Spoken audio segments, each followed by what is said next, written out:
Colin King. Mr Speaker, my question is to the Minister of Tertiary Education, Skills and Employment and asks, what recent announcements has the Government made about foundation education?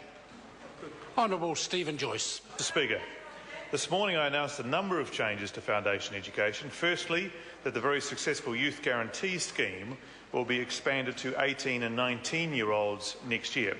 It's currently available only to 16 and 17-year-olds with limited exceptions. The Youth Guarantee has been very successful at encouraging 16 and 17-year-olds to stay engaged in education, completing level 1 and 2 qualifications instead of dropping out and going on to a benefit. However, there are older teenagers, aged 18 and 19, who have already dropped out of school or who need a chance otherwise to get that vital first level 2 qualification.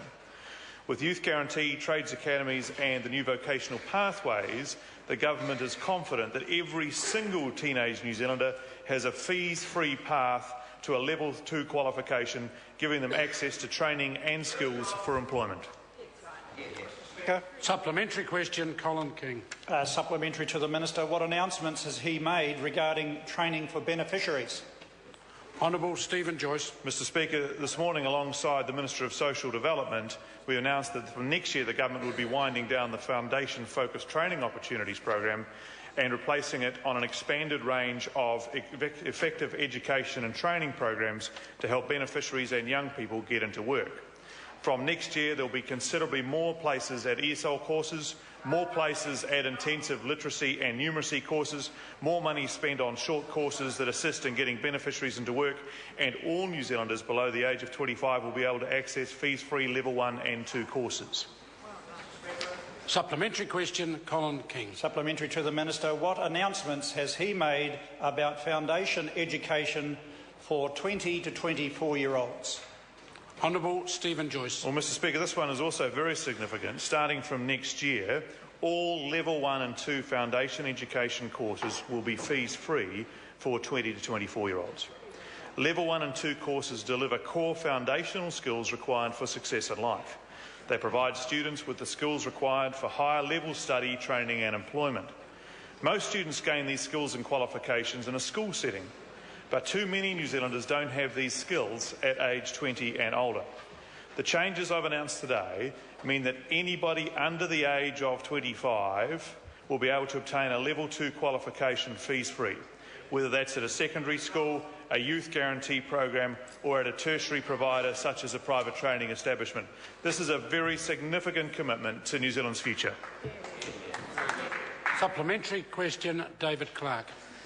My question is to the Minister. What does the Minister say to the most high-risk unemployed people in Dunedin about today's announcement of the closure of the FFTO program and the withdrawal of around $1 million from trusted Dunedin second chance education providers such as Korkiri Training, the Dunedin Training Centre, the Salvation Army, Approach Community Learning and Tokomariro Training? And will the Minister guarantee that all of the funding withdrawn by TEC from Otago Southland will be reallocated through the Otago Southland Work and Income?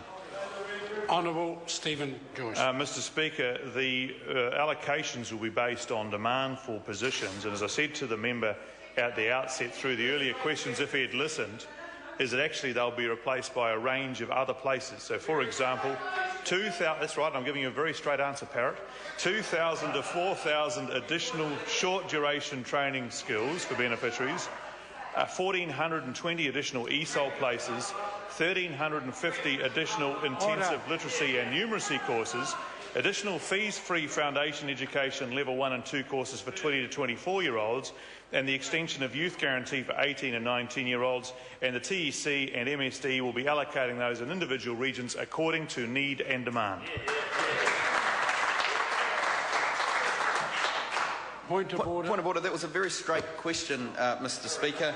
That whether he would guarantee that all of the funding withdrawn by TEC from Otago goes... Order. The member will resume his seat. It was...